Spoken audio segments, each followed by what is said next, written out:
At that point, I was getting negative. I was not happy at practices, and I was totally like letting that leak in like to my teammates that they could tell I was being negative, and that's not what I ever want to bring to a practice. I want to be positive, be happy.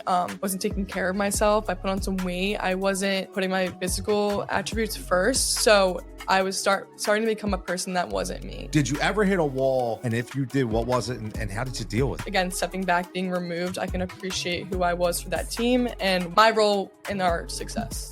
Competitively, you want to be the best and be that person, but he also knows that I did everything I could to be the best teammate. And at the end of the day, that is going to take me way farther in life than maybe being that person who scores every time. Welcome everybody to this week's episode of Fighting for Overtime. I'm your host, Coach Tony. Today's guest is no stranger to hard work, commitment, and competitive fire. From the CRUSA fields to college courts, Noelle Baxter has pushed through every level, and today we dive into that journey. She has gone through ECNL levels when it comes to soccer at CRUSA and FC Bucks. She has gone through Kutztown from her collegiate career, AAU, and obviously Archbishop Wood. Noelle, man, thanks for coming on. Yeah, thanks for having me. This is pretty exciting because, people don't know, like, I've known you since you were a toddler. Yeah, I know. We go way back. My grandmom's your neighbor, too. Yes. So I know. First person I met when I moved up here was your grandfather. Really? Yeah. Oh, he's an interesting guy. Yeah.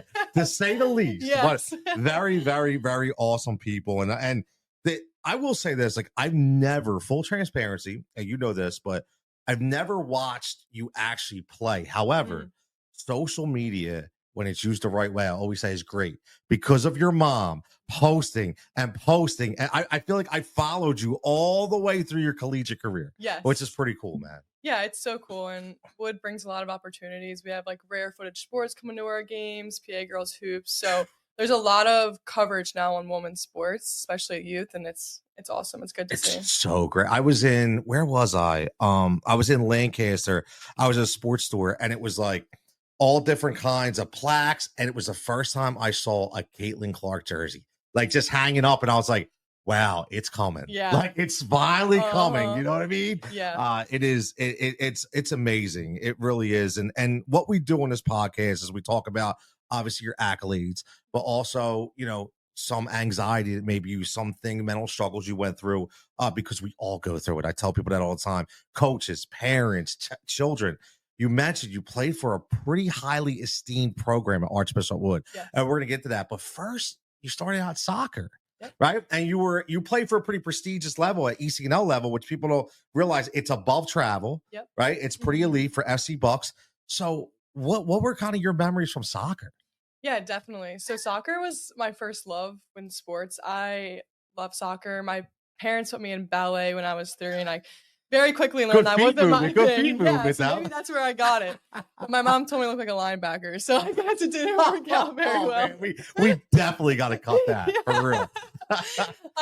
But so dance wasn't my thing. They put me in soccer, and I just loved it. And then I actually lived in Erie for a little while, so we moved back when I was about 8, and that's when it started to get really competitive for me. I joined CRUSA, and it was just so fun. We made so many friends on the team, and we actually went on vacation to Mexico with some of them. We just were really close. So I loved it. It got to a point where it was getting cutthroat towards like 7th and 8th grade. And I realized it was going to get cutthroat, but I didn't realize it was going to get that cutthroat. My coach was bringing like girls from New Jersey on the team. And it was a great lesson. I learned a lot, and I played with some very competitive soccer players, but 7th grade, I tore my meniscus. So I kind of just started getting burnout, and that's when basketball started getting super competitive too. So I did make the switch, but soccer brought me a lot of lessons. Yeah, so you tore your meniscus. I did. That's tough. Yeah, it was tough. I got actually really lucky. I had extra meniscus, which is like super rare. So wow.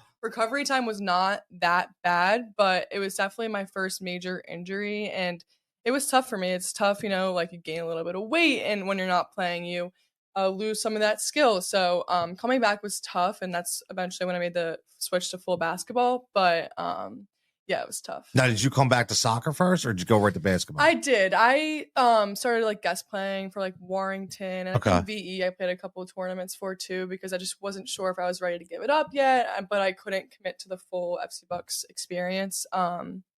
I like how you say that, experience. Yeah.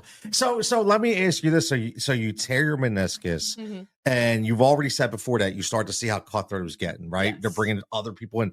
Would you ever sit there and think to yourself, man, like this is going to be tough for me. I don't even know if I'm going to be able to play because now these people are going to be ahead of me because I can't train and can't practice. And you're talking about what, 7th, 8th grade? Yeah, definitely. It was super tough. And these girls, they were better than me. Straight up, they were really, really good players. And I knew that I could get to that level and I could keep up with them. But once I tore my meniscus, it was just a big blow to my ego, just to my fitness in general. So that was tough. And it was tough giving soccer up. At the time, I was like, oh, I'm ready to be done. But like looking back, I'm like, I wish I would have maybe tried a little bit harder to stay in it. Because I do still love it. Me and my brother juggle all the time. And really? It's super fun. So what position did you play? I was center mid. Oh, wow. Yeah. Okay. Yeah. That's a pretty tough position because you're playing offense and defense. Yeah. It's a lot of fitness, a lot of ball footwork. You have to be really good with your footwork. It's less speed, which is good for me because I'm not super fast. Okay. But a lot of facilitating, which I did like. So if I had to ask you your favorite like soccer moment, like anything that stands out in your mind. I would just say I think we went to Boston though. Once we went to FC Bucks, it was like these really far away league games. So like all up and down the East Coast. It wasn't quite West Coast yet, which was more like high school. Okay. And like Texas and stuff. Like you're going all over the country, but we went to Boston and it was just a really fun ride. Like the games were super tough. I think we lost both of them, which was embarrassing. But it was just a really fun trip, and it was my first FC Bucks again experience of playing like a really hard league game like far away. So that was just cool, like knowing that we're literally going to Boston for a game. Like this is legit. So nice. I remember. I mean, those when you get to those upper echelon leagues, it's not always a tournament. It's like you're driving just for one game sometimes. So it's a lot. Now, when you went to your mom and you went to your family, was like, listen, I don't think I want to play soccer anymore. Like, did you have a conversation about it, or how did that come about? Like, how was that like? Yeah, I'm very close with my parents, so I think they knew I was starting to get burnout, and they saw my frustration, and they saw it as a good thing as me stopping. I mean, of course, my parents were sad because they've seen me play this growing up. It was my first sport, but they were super supportive, and of course, they showed me the pros and cons of each decision, and they tried to help me weigh it the best I could. But they knew, I think, that it was time to make the switch and just focus on basketball. And then when you go straight to basketball, now how that transition, where did you go? What was your first basketball experience? Did you go right to AAU? I don't think so, right? So I started basketball even before that. I started in 4th grade. Oh, okay. So, yeah, so you were doing both. So I was doing both for a while. And then at that point, it was just getting serious in both ends. I'm like, I can't keep doing both, like, which is a whole nother issue with few sports. Yes. Like, just the picking one or the other. But yeah, so I started in 4th grade, and I started on Upper Makefield Heat. They're now called Heat Hoops. Okay. Under Kari Cairone. Yeah, okay. Grade. So let me ask you. Let me backtrack a minute because I've had this discussion, and you kind of gave me the in with the choosing because I went through this with my daughter, went through this with Taylor, and I've seen this with kids. They're just not sure. And some parents are pushing them to pick. Some parents are telling them not to pick. You have coaches that are like, you need to play one sport, right? Yeah. So what, like, thinking about that now, looking at, like, how much has that changed from then? Or was it the same as much as it's bad right now in youth sports? Yeah, I mean, I think my situation was a little different just playing for the programs I was playing for. Heat was actually Kari Cairone. She's super big on multi-sport athletes. So oh, wow, that's good. In the basketball realm at that point, it was fine. It was soccer that was telling me, you got to quit. You got to focus on soccer. If you want to be a collegiate athlete, like you say, you got to quit. And now knowing everything that I know that's not true. And maybe I could have, like, obviously you want to focus on a sport, but I could have done both and still played college. But it definitely was tough. It's definitely way worse now, though. I see it's getting worse year after year. I wonder what it is with soccer. It's so crazy you say that. Soccer is really tough. It is. Yeah, and I do know, like, a lot of the girls that I played FC Bucks with, they committed to college before I did. I committed junior year to Kutztown, and they committed, like, freshman, sophomore year.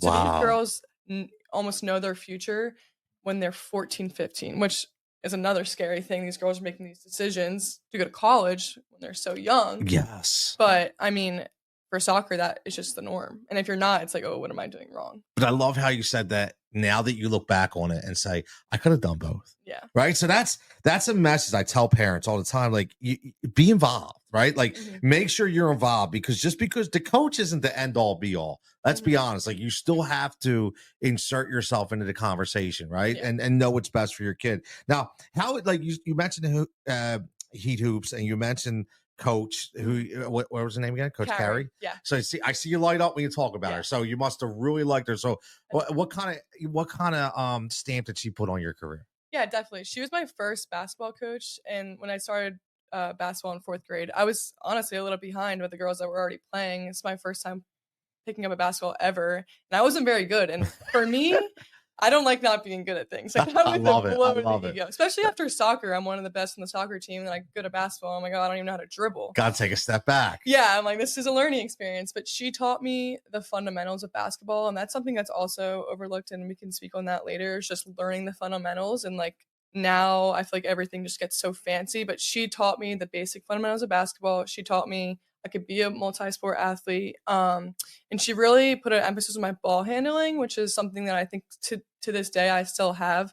I remember this one game we were playing at Somerton. It was the keeper. We were playing at Somerton, and she put me in as point guard for the first time. And I must have got stripped like 10 times, like cookies for this other girl.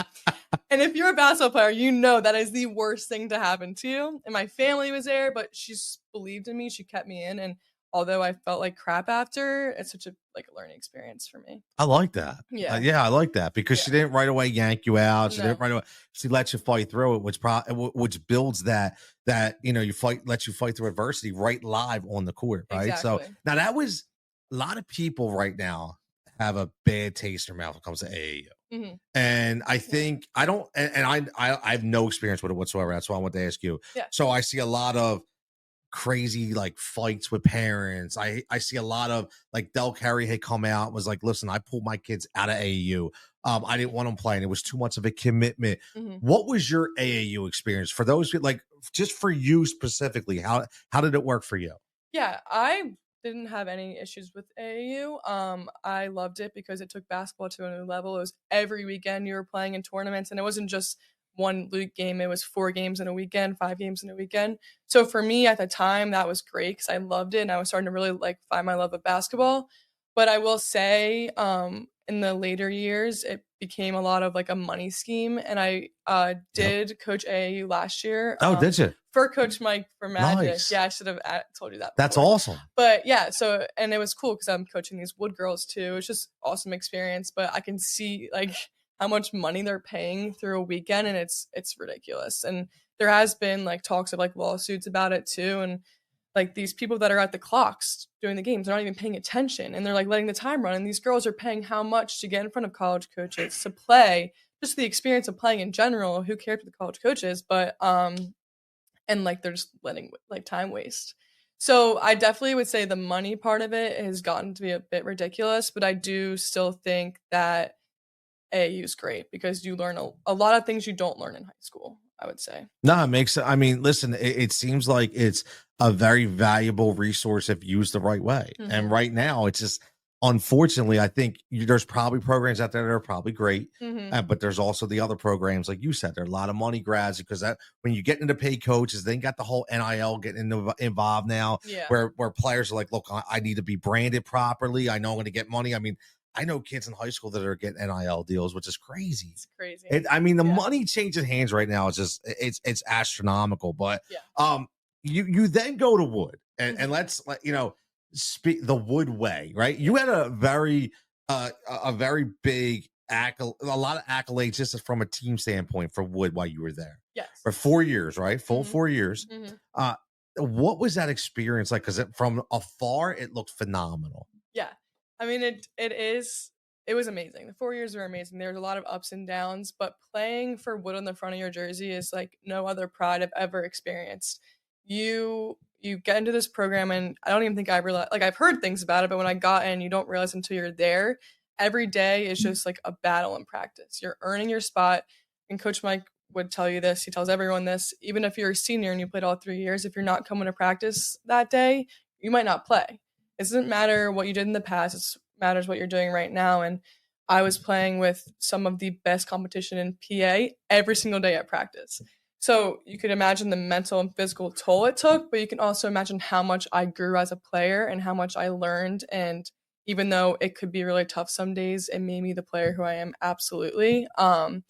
So there's definitely a lot of pride. I still like fight people about it, like in high school or in college. I'm like, oh, I went to Wood. We probably beat you guys. Like I have so much pride, and I could be the most annoying person ever, but I don't care. That's my school. I love it. I love it. And it's funny. Like I just had on a one of my former teachers who is big into Catholic League, and that subject came up. What you just said, he was like, it used to be a big deal back in the day where it used to be like, I play for St. Tim's, I play for St. Matt's on my chest. Now it doesn't really matter. But the one thing that I've learned is I feel like Wood continues to go down that path where they really instill with you. This is I wouldn't say an opportunity, but it kind of is a treasure for you to take on that school is so nostalgic when it comes to that. Yeah, that's very true. And I mean, we do have a tradition of winning. That's what we say. And it's true. We win a lot. And with that comes a lot of responsibility and a lot of pressure. I mean, it's tough knowing that you're going to look down upon if you lose. And oh my gosh, this specific team is losing, the Woods, what I'm trying to say, like if they're losing, it looks bad on them. It's their fault. It's not the previous teams. Like we want to uphold the legacy of the previous teams. So that comes a lot of pressure. That's what I was trying to say. No, it's great. I mean, that's exactly, I get it. And I mean, you mentioned earlier, ups and downs, right? So did you ever hit a wall mentally or physically in those 4 years? And if you did, what was it? And how did you deal with it? Yeah, definitely. I would say, honestly, I've hit way more walls mentally than physically. Don't get me wrong, our practices are really tough. And it wasn't even a lot of, conditioning. It was just all of our drills were running. So I was in great shape. Mentally, I did hit a lot of blocks. Again, I was playing with these girls. I wasn't even one of the top 5 best girls in my team.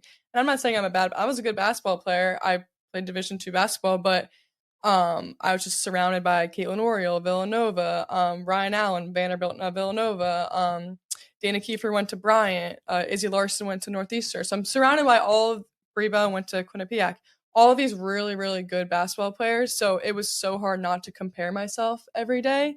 That was, I think, one of the toughest things. And also accepting my role on the team, because I wasn't a scorer. I never have been a scorer in my life at basketball. I've always been a facilitator. I'm the one who sets the screens. I get the rebound, which at the time I didn't appreciate. And I was like, why am I not scoring? Why can't I do this better? But now, again, stepping back, being removed, I can appreciate who I was for that team and what I did, my role in our success. Now, so did you ever, because it's deep, right? And you mentioned it, and not everybody can accept their role, right? And so was that your role all 4 years? I would say yes. Okay. So did it ever get easier throughout those 4 years, or was it always a struggle? It was tough. And it was tough probably throughout the whole 4 years. And I can touch on this too, because for Magic, I was one of the best players, like top 2, 3, whatever it was. So I had a different role in the Magic. And I felt like, I'd play this summer with Coach Mike because I had the same coach. Coach Mike was my Magic and my Wood coach. So I was with him all year round, which is tough on both of us, I'm sure. I'm sick of him, he's sick of me. I love it. But I would have this great summer with Coach Mike where, I have a big role. I'm playing 32, whatever AAU was minutes. And then I get to Wood and I'm not that same role. And I'm in a different expectations for me. And that was tough because you want to carry that into your high school season, but it just wasn't the reality because of the difference in the team. And I wasn't playing with Caitlin and Ryan and Izzy and Bree and all these really good basketball players. So, and don't get me wrong, those girls were all Magic were great too, but it just wasn't the same level. So it was definitely a struggle going from my role in AU, then going to my role in Wood. Now, did you already know, coming into each year, were you ever I think my role is going to change this year? Or are we ever you know what, I'm just going to accept this and I know what my role is going to be, but it's still hard, mentally, man. It is not easy because you're a competitor, right? And you want to compete and but does it ever feel like you're just constantly getting pushed back And it's like, all right, how do I just keep fighting back just for myself? Yeah, I accepted the role, I guess, all 4 years. I wanted to do whatever we had to do to win. So I was okay with that. Obviously, like watching Caitlin score the winning shot or whoever get the winning block or steal, like that was tough because I wanted to be that deep down. And don't get me wrong, I was so happy for my teammates and I wanted us to succeed. Of course, I wanted it to be me. But if I was, setting that screen to get Caitlin open or hitting that pass to Caitlin and she made the game-winning shot, that was a good feeling too. Well, I want everybody to understand something, and I know you know this, but what you just said is it's not selfish. Like I've said this before. Like I've talked about when you're a parent on the sideline and your son or your daughter's sitting there and she's not playing or he's not playing. Indirectly, your mind will always look at other players on that field and be like, you know what? Not to say that they're not, but why is my daughter or my son not playing, right? Yeah. But that's just you wanting them to be out there. Well, so what you said is real. Like, yes, I want to be hitting the game-winning shot. Yeah. As a coach, I would want you to say that, right? But then you come back with that and say, yeah, but I also know that if I'm setting the screen in order for that shot, I was involved, and that made me feel good too. So right. I think people really need to hit home with that and understand that's what that really means. Yeah. Definitely. Because a lot of people right away, I know how people are. Right away, they're like, oh, she or he's a selfish player. No, it has nothing to do with that. Yeah. That's a drive and a competitiveness that you can't take away. And that's what we want all our players to be. Exactly. And I could tell Coach Mike this to his face right now, all of these things, and he would respect that because he was the same way in high school. He was a role player and he played with some really great basketball players at Doherty. So he knows, like, competitively, you want to be the best and be that person, but he also knows that I did everything I could to be the best teammate. And at the end of the day, that is going to take me way farther in life than maybe being that person who scores every time. That's so well said, because that is going to take you way past sports into adulthood as as a future parent, as a future employee of a company. That is the lifelong experience that you learn. And you ever feel like, it's funny, you just said your coach was exactly like you as a role player. You ever notice that the best coaches and managers aren't the superstars? It's always the role players, because I feel like they've had to fight extra hard just to get to where they're at. Exactly. Right? Yeah, he says that too. Yeah. I'm like almost as tall as him. He's not like a super tall guy, like basketball player. So, and he played soccer too. Oh, wow. So a lot of common. Yeah, exactly. So he knows. And sometimes that could have bit me in the butt. Okay, I don't want to say that word. No FCC rules here. You're all good. But because he knew that I was tough and I could handle things, so maybe he was harder on me than everyone else. And sometimes for me, as like a teenage girl, that was hard for me to swallow. I'm like, why is he being a jerk to me and not her? But he knew, because he was the same way, I could handle it. That's another part of like the mental struggles was I'm like, and he would say it too right now. He's like, I was harder on you, and I would maybe blame things on you that maybe weren't your fault, but I knew you could take it. And on the outside, yeah, I could take it. But when I went home, sometimes it was a struggle. My mom would see me, I'd be upset, and she would be like, oh my God, I'm going to kill someone. Like, what is going on? I love it. I'm like, Mom, no, it's okay. It's okay. But that's what we do, man. That's what we do. Yeah, exactly. And you're going to do that one day too. Exactly. Oh, I know I'm going to be the same way. Yeah. You're going to do that one day too. I mean, listen, I don't know Coach McDonald, but I could say that I've never heard a story that wasn't positive about his work ethic and what he instills in his team. And listen, the accolades kind of speak for themselves. I mean, look, the Wood accolades are insane for that girls basketball team. Yeah, I mean, the past 5 years, we won states 4 out of the 5 years. Yeah. We win districts every year. Like, for us, that's not a thing, which I don't mean to sound like cocky when I say that, but for us, that's an expectation. Getting to the PCL is an expectation. Winning is always the expectation. Yep. So, he can, I'd tell him to his face, he can be a hard ass, like, totally. And sometimes I really wanted to kill him, but he is so knowledgeable about basketball, and he truly thinks what he's doing is the best for the team, even if it doesn't come off right. And I'll tell him that too. But yeah, I have a lot of respect for him. You could tell. And listen, a lot of, just not you, I know there's a lot of kids in this local area that we've grown up with, and we've known it, been on teams like that, and it's just phenomenal. It really is. Now you transition to your collegiate career, and you go to Kutztown. Mm-hmm. So that whole journey, why Kutztown? Was it academics? Was it sports? Was it kind of like a combination? And how did you fall in Kutztown? Yeah, so I didn't have any really scouting or anyone looking at me up until like my sophomore summer, like after sophomore year. That's when I started, really emailing, getting myself out there. The recruiting process is brutal. It's brutal. And I think it's only getting worse. But, yes. You really it's kind of like reaching out to like a boy and they're not answering. Like it's just like it's like I love that you said that. Yeah, it's like, will he answer? Will he not answer? Will he even look at my thing? Yeah, that's how I feel. I love it. It's like your 8th grade romance. No, literally. It's like, oh God, I hope he even opens it. It's sliding into coach's DMs. But that's hilarious. No, but it's a lot of rejection and they probably won't even come to your games half the time. But anyway, like I'm putting myself out there, and then I got some interest from Kutztown. I had 5 offers. One of them was D1. I got to the University of Maine, which was cool.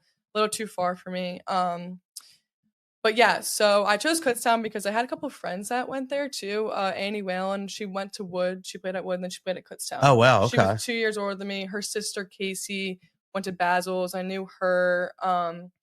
Annie's younger brother, Luke, went to Kutztown. And then just a lot of people that I knew from the area. And then also Shannon Ramoldi, who was my roommate at Kutztown, played basketball. She played on my AAU team. And she came to Kutztown. And then my other AAU teammate, Bella, also committed to Kutztown. So there's 3 of us from the Magic going to Kutztown. A lot of familiarity. It was nice knowing that they were going to be there. And I really love the campus at Kutztown.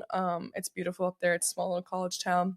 It's not far. No, like it's not terribly far. God forbid, if something happens, you can come back home. Exactly. My parents can come to my games. That's huge too. That was a big reason why I chose Kutztown. That's awesome. And then it's a good business school, so that's what I wanted to do.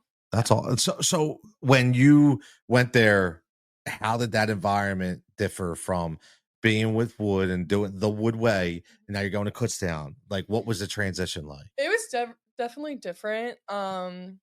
Wood was like a D1 program in my eyes. It was, the culture there was D1. The practices were always hard. So I think I took that for granted a little bit. And I didn't I thought college would be the same, and it was a little bit different. I will say I thought the practices at Wood were harder than Kutztown, and I'm not to say anything bad about Kutztown. It's just the style of basketball I think was very different for me. I'm so thankful to Coach Hallman and Coach Malou for even giving me the opportunity to play in college, giving me a scholarship. So I would never say, anything bad. They're great people, but just the culture was a lot different, and it just didn't feel as high stakes, and it didn't feel just the same. And the competition wasn't the same in practice and everything. And I think I almost fell to that standard a bit. And I think that's why I ended up only played at Kutztown for 2 years. But I ended up stopping playing, and I almost lost myself in those 2 years, which is something I'm not proud of. I should rely on my, self for motivation and not other people. But it was definitely an adjustment, I would say. And I wouldn't listen. I will say this: we all need somebody, right? Like I've said that all the time. Whether you're 8 years old, whether you're 80 years old, there's going to be times where you lose yourself through a process. It could be through sports, it could be through life, and you need somebody. Right now, here's this could be a tough question. I don't know if you can answer it, but you say you had an offer from D1, and your idea of Kutztown was it wasn't as competitive, I'll say, or structured as Wood.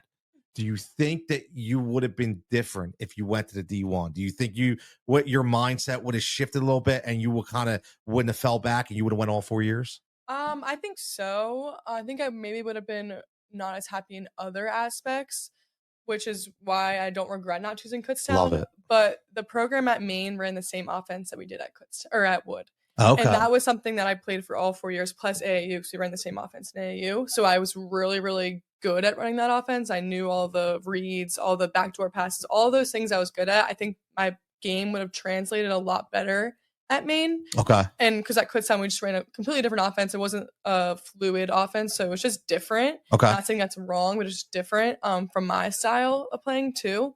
And at Maine, it was more sharing the ball, less reliance on shooting, and at Kutztown it was I was supposed to be a shooter, and I've never been a good shooter. You were saying that you were a facilitator. I've never been a good shooter. Yeah, I was a facilitator, and right. I if I'm wide open, maybe I'll hit it and I'll shoot it, but I've just never been that player. So it might have been better basketball wise at Maine, but in other ways it would have been so far from home. It's I went there in August and it was like 60 degrees. I'm like, this is yeah. It's not good weather in Maine. I'm like, this is not for me. And I'm not like, I don't like the cold. So no, but I think that's a huge learning point for anybody listening, because I had a national scout on with me, and she played D1 soccer. Her name was Mackenzie Shizzle, and she does a phenomenal job in the recruiting process. Okay. And that's the first thing she said. Like, she looked back at her career, and when she talks to kids in the recruiting process, is like, you have to think about your well-being too. Like, yeah, you might want to go to the school because of what they offer, but are you going to be happy? Yeah. Right. So there's a little more than that. Right. So I'm glad that you say you didn't regret it, because that's one thing I say. You live life with no regrets. Yeah. No regrets. You know what I mean? Yeah. So you play. So what happened that second year you finish up? How did the process go about you saying, you know what, I don't think I want to play anymore? Who'd you talk to? How'd you come to that decision? Yeah. So I think after the first year, it was more like, okay, it was just freshman year. I didn't play that much. Kind of expected. We had older girls, so it was like, okay, like I can deal with that. And after the second year, it's still, I wasn't playing much, and it wasn't because I wasn't maybe good, but maybe because I wasn't fitting into the offense. And I had this coach who'd been there she's still there, Coach Maloof. She's been there for a while, so I didn't see that changing at all. And if that's not going to change, it's not going to get better for me. And at that point, I was getting negative. I was not happy at practices, and I was totally like letting that leak in, like, to my teammates. Like, they could tell I was being negative, and that's not what I ever want to bring to a practice. I want to be positive, be happy. I wasn't taking care of myself. I put on some weight. I wasn't putting my physical attributes first. So I was starting to become a person that wasn't me. And that's when I realized, okay, I need to take a step back and think about this. I talked to my parents so many times about it. I talked to my one teammate, Annie, who also, she was going to play her 5th year, but didn't. So we kind of like quit like at a similar time. Just people that knew who I was and what I represent and what kind of person I am. And they could all like say to me, you're not happy. If you want to step away, we totally respect that decision. And my mom was thrilled when she found out that I quit, because she knew I was going to be a happier, healthier version of myself. I'll tell you what, man, that's huge, because and you couldn't even had to tell me that. I knew your mom would have been okay, because I knew your mom, right? Yes, yeah. But not all parents are supportive that way, right? No. They're pushing their kids to that. They're pushing their kids. So there's a lot to unfold there. But I will tell you what, man, that's a lot for you, just for yourself, to just say to yourself, listen, this isn't me. And you took a step back for the team, for the betterment of the team, because you knew you were bringing the team down, and you knew it wasn't you. So that's a huge self-reflection moment, man. That's not easy. Yeah, no, it was tough. And I mean, it's a huge blow to my ego too. I've played sports my whole life. Like, and my family, it's big in sport, all big in sports. So it meant a lot to me to be a successful, like, college athlete, successful athlete in general. So like, it was a lot of the decision. What was stopping me was, oh my God, what is everyone going to think? They're going to think that I quit. I'm a quitter. I wasn't good enough to play in college. I wasn't good enough to play at Kutztown. Whatever it was, like, that was holding me back. And then I realized that does not matter. It doesn't matter at the end of the day. I had a great conversation with my uncle Danny down the shore one day. I told him, because he's just a huge impact in my life. Like, I love speaking to him. He loves me, gives me great advice. We had this conversation. He's like, you got to do what's best for you. And he was a college athlete too, so he knows. And he was like, you have to do what's best for you. We're all proud of you no matter what. You're a great person. And that, above everything, is the most important. So having that conversation with him, with my parents, helped me make that decision. So now we get out of college and we're done playing. Now we get to look back, and we can look at what has happened prior to you and kind of compare it to what's going on right now, because you have a younger brother who is my son's age, who I've coached, and he's a great kid. And I know he's going through some things, because every kid goes through some things, but you've watched that generation. And it's not, how much older are you than your brother? 4 years? 4 years, yeah. 4 years. So, and I probably think it's probably drastically changed within those 4 years. For sure. One of the biggest things is social media. And, we mentioned NIL earlier, and we mentioned about everybody, needing to build their own brand. Mm-hmm. Let me ask you a general question. What's your feel when it comes to NIL? Yeah, I mean, I think it's great for a lot of reasons. And I think a lot of these athletes deserve the recognition that they're getting, because, you look at these comment sections on a post and it's like all about, Caitlin Clark or whoever it is. And I do think all that attention going to them, they should get compensated for that. But it does feel a bit superficial in youth sports. And I would just say, because you're not probably getting that money yet. You know what I mean? Like, it's not happening yet. So it just feels like a highlight tape every single time I open my phone.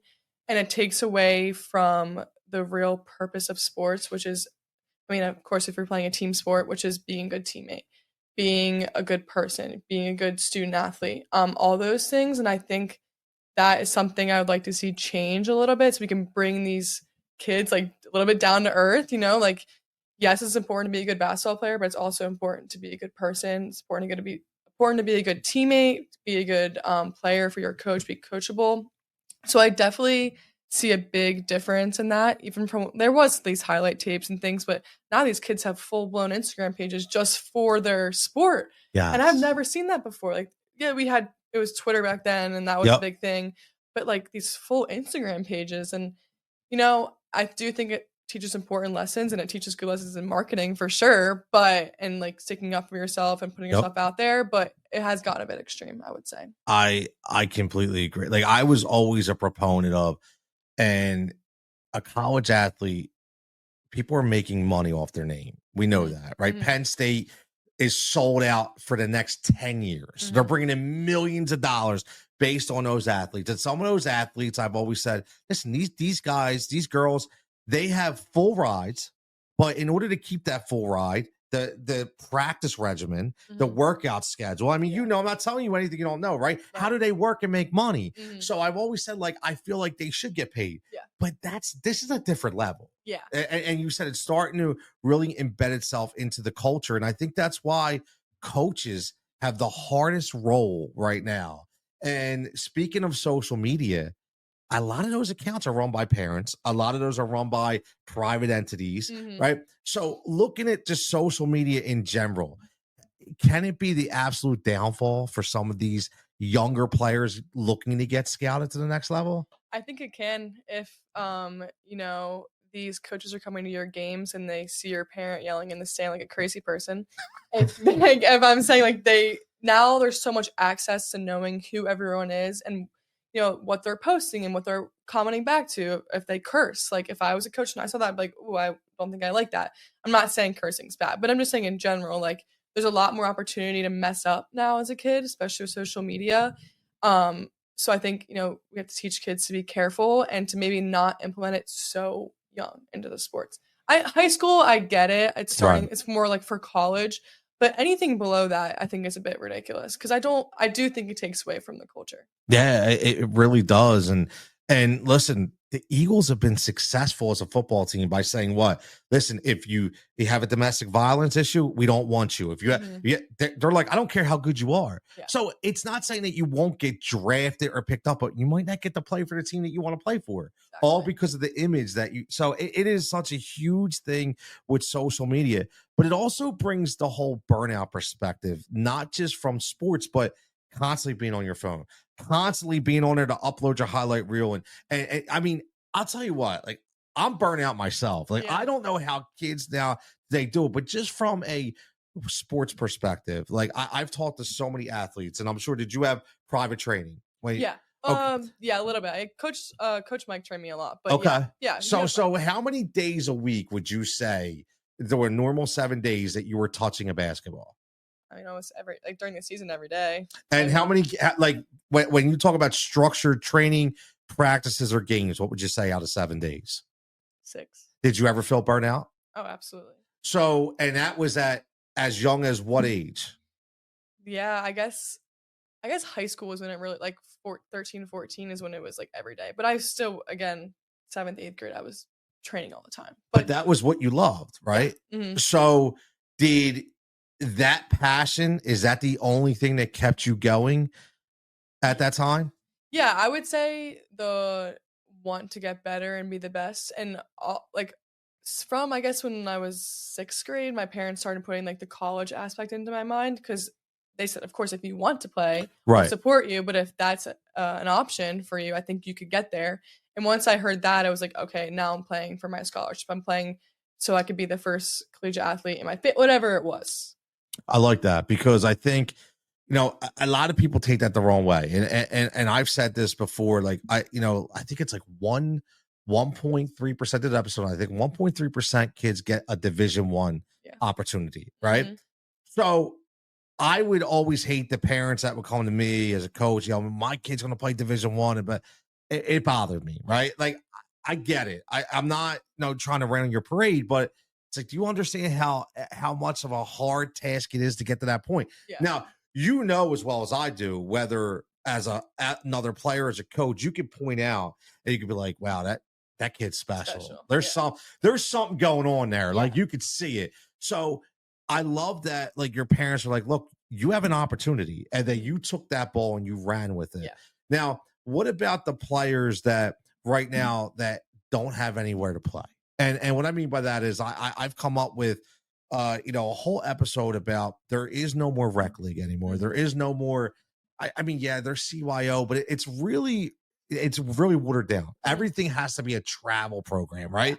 So what do you think about how it's changed to where there is no more, I'm just going to grab a t-shirt and play on Saturday with my friends. Yeah. What about those kids that are getting left behind? It really stinks. And it makes me sad because basketball and all sports, it's just become such a competitive thing, and it's just cutthroat. Like, and if you're not the best, you don't feel great about yourself. And you can hear it in the stands. Oh, they missed a layup. And you hear like the groans from the parents. It's become so much. And I love that there is kids out there that still want to just play for fun and have fun. And there should definitely be more opportunity for those kids, because at the end of the day, unless you're going to the NBA, WNBA, or professional, we're all going to be in the same spot after college looking for a job. And you want to be a well-rounded, not burnout individual. So I'm glad that that's still there. I hope it stays and there's the rec leagues come back, or CYO, or whatever it is. I hope that can come back, because everyone deserves to play basketball. It's good or bad, doesn't matter. And there's so much lessons that come from team sports that not all kids, if you don't want to play, that's fine. But kids learn a lot, and I think that there should be opportunity for everybody. I agree. I hope that there's more people that step up and give those kids those opportunities, because they're just non-existent anymore. Yeah. And it's just a bad mix when you put a player on a team that we all know doesn't belong on a team, but it's only because they don't have anywhere else to play. Yeah. And then when you're that coach who wants to get them involved in the game, and then, like you said, they make a mistake and everybody's, who let this kid, like it happened to my daughter. I remember, like, who let her on the field? Like, and I'm like, wow. Like, can we just relax a little bit and bring it back into perspective? But unfortunately, that doesn't happen. And that messes with the mental health psyche of these kids as well. Mm-hmm. And now it's starting at even a younger age. Like, I'm seeing 7U, 8U going through drafts and picking players and formulating these big elite travel teams in baseball before they can even throw a ball, before they can even pitch, right? Mm-hmm. Like, so it's just it's crazy to me to see how much it's spiraled out of control. And speaking of mental health and as you were coming up, you said you had a lot of ups and downs. Is there any, no names, obviously you don't need any names, but anybody maybe close to you, or a friend that confided in you, or just asked for your help, or you saw from afar from another team and said, wow, they're really going through it to a level I never thought was possible, all because of youth sports? Yeah, definitely. I think definitely more at the high school level. It was really exhausting playing for Wood at times. And as much as I love it, and there were so many high highs, there was a lot of low lows. And yeah, I had a couple girls, since I was captain to my junior and senior year. I tried to make myself available to everyone to come talk to me, because I understood completely what they were going through. So yeah, I've talked to girls that were going through this burnout, and at some point it's like, what do I do now? Because you're in the middle of the season, or you're in your state playoff run and you're not feeling great, and there's something you can really say to your coach, because you're trying to be a good teammate. You know what I mean? You're trying to not make it about you.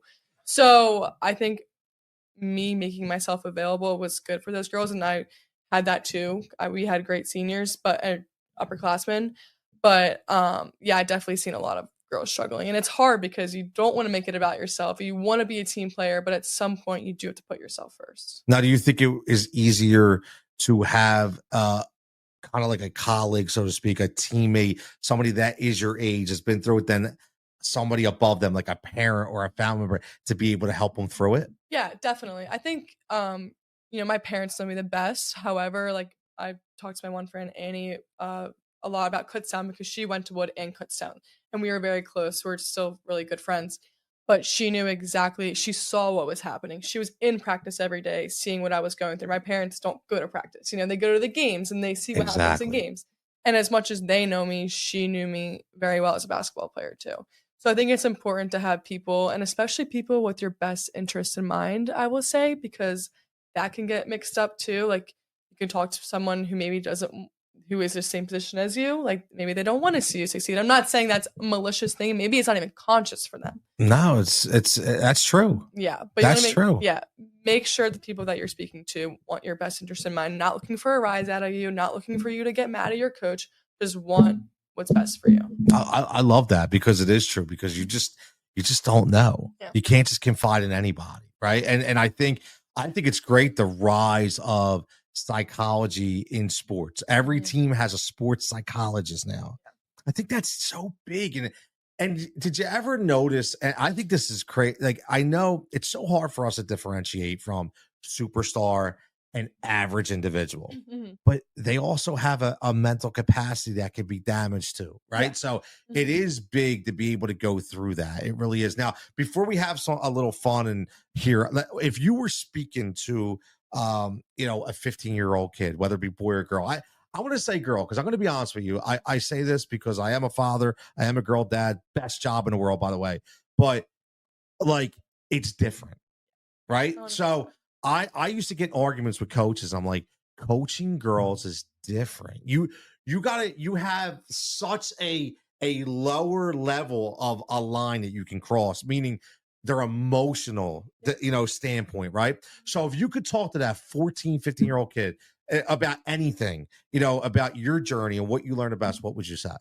I would definitely say embrace your role. That was the biggest thing that I can look back on now. And I've already talked about this, but be proud of what you do on the court. And I mean, if you're not doing anything good on the court, don't be proud of that. But I'm saying, like, if you are doing your best you can and you are making these plays, maybe it's not the winning shot, maybe it's not the highlight reel, but if you are, doing these things, be proud of that and embrace your role, because there's so many important roles on the team and you can't always be the superstar. And that's something that I wish I would have appreciated about myself growing up, because another thing is celebrate your wins, because for me and at Wood, it's an expectation of winning.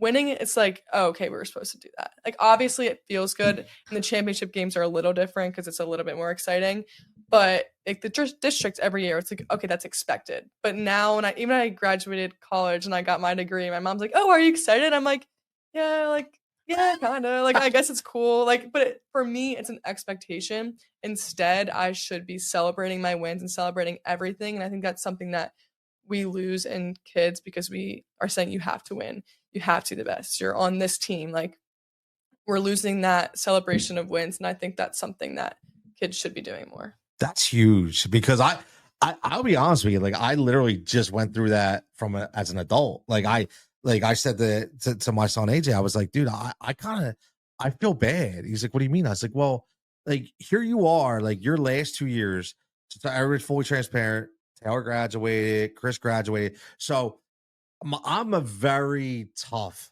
parent when it comes to academics. I expect the standard. It was funny. Taylor used to always be like, all the girls would be like, man, I want Coach Tony. My dad, she's like, you don't want to be Tony's kid. Like, she knew, like, it was tough living with me, right? But I said to AJ, I was like, dude, I'm so sorry, because I don't think I celebrated how well you did in school, because I kind of just expected it. And I think it was because he was the last one. So I think that's a huge celebrate your wins. I love it. Now let's have some fun. Let's do a little rapid fire thing I like to do. And because I know you still watch sports, and I know you're a sports fan. So I always say, like, must see TV, right? I'll say right now, who is your must-see TV athlete in any sport that says, if I got 2 minutes, I would have put on the TV and I want to watch highlight reel of him or her? I think Steph Curry. I love Steph Curry, and I didn't always feel that way about him. I kind of thought, like, he was annoying and cocky, but now, after all of these years of success, I could always put him on and be like, he amazes me every single time. And I think maybe because I was never a shooter too. So I'm like, wow. Like, Caitlin Clark's the same way. I would say if she's like my women's basketball equivalent, she is pulling up from anywhere and it's going in. And I can appreciate that as someone who's not really a shooter. So I would definitely say, yeah, Steph Curry or Caitlin I like Clark. that. I like that. I mean, listen, she's already goated. Like, it's ridiculous what she's been able to do. And listen, I say this all the time. Like, I know people hate on it, and the whole thing with the Angel Reese and kid, like, listen, like, just be happy that it's being elevated to another level. Exactly. You know what I mean? Yeah. But the Steph Curry thing is so real. I used to be like, dude, look at this dude rubbing his shoulders and stuff. I'm like, God, is he good? Like, you can't even be mad about it because he's that good. Wow. That's how you know he's good. And he's a very sound human and grounded human being too. Exactly. When you hear him, and I mean, I think there is something to say about somebody like marries their high school sweetheart and they grow together and it's just a different vibe. I think he has it. Now, what about of yesteryear? Who's your favorite must-see TV? If you could go back, whether it be 10 years, 20 years, say, I want to watch this person for 2 minutes, who would it be? I guess this would be fitting knowing my past, but Cristiano Ronaldo. Wow. I was not expecting that. No, it's not. I was a big soccer fan, like watching it. We're actually starting to watch it more now. My family and brother had it on today. But I used to wake up every Saturday morning at 7 a.m. to watch the Premier Leagues because in like Europe, it was like 6 hours ahead. So it was like regular time. But I'd wake up and watch, and I was hoping it was Cristiano Ronaldo on my screen. And he's good looking on the eyes. So I like that too. I was going to say, listen, man, I'm very comfortable with my sexuality. He's a good looking guy. Oh, he's a good looking guy, yeah, for sure. Can't be yeah, listen, man, I don't have I got a man crush on Cassie, but not Cristiano Ronaldo. But Cassie? So, yeah, I saw your eyes. My wife is saying the same thing, man. It's so funny. But yeah, listen, Noelle, this has been fantastic. Thank you so much. I really listen, and you know, just so you know what I try to do here, and I tell everybody, like, as this youth sports monster is evolving and as it's changing, like, my whole role is like, we can't change it. Like, we can't stop it. It's on a train to no return. However, I feel like somebody that's 12 or 13 listening to you, or maybe a parent listening to me saying, wow, I heard him go through it. I heard her go through it. And it's not just me. I feel like if we could prepare that next generation of, listen, we're not saying it's bad, but understand things are going to happen. Be prepared for it. I think that we can do justice and make it a better place. No, yeah, that's awesome. And like I told you, if this gets to one kid's ears and they can learn from it, then that would be happy. And I say here and I say all these things and I sound super strong, but I was not like that when I was younger. I am years beyond it, and I can look back and appreciate it and appreciate how I've grown. But at the time, it was a lot harder than I'm making it sound. So it's okay to go through those rough patches and to feel anxiety and all those mental health struggles you may have. But it does get better too. And you'll realize when you can look back on it, when you're a little bit more mature too, and your brain develops that, you'll appreciate it more. But yeah, I'm happy. I agree. Listen, I say this all the time. People, if you have points you want to talk about, stories, message me, DM me, and I get that a lot. Like, we'll do this episode, it'll go out there, and I guarantee you 3 days later I'll get somebody to send me a message and be like, I just want to let you know my daughter went through this, or my son. Like, it's great to understand that people can have that outlet, be able to talk. So as always, everybody, man, you're not going to change it. Memories and moments, not always about the wins. And you said it. Celebrate your wins. So that's where we're going to end. We're going to celebrate our wins and continue to strive in youth sports. Noelle, thanks so much. Thank you so much. Fighting for Overtime is a Rise and React media production. If you're looking to start a podcast, if you're looking to get some direction, hit us up. Let us know. We'll help you out there as well. Again, for everybody, enjoy your time, memories and moments, and keep fighting that fight. Continue to fight in overtime to make your kid have the best experience that they can have when it comes to playing youth sports.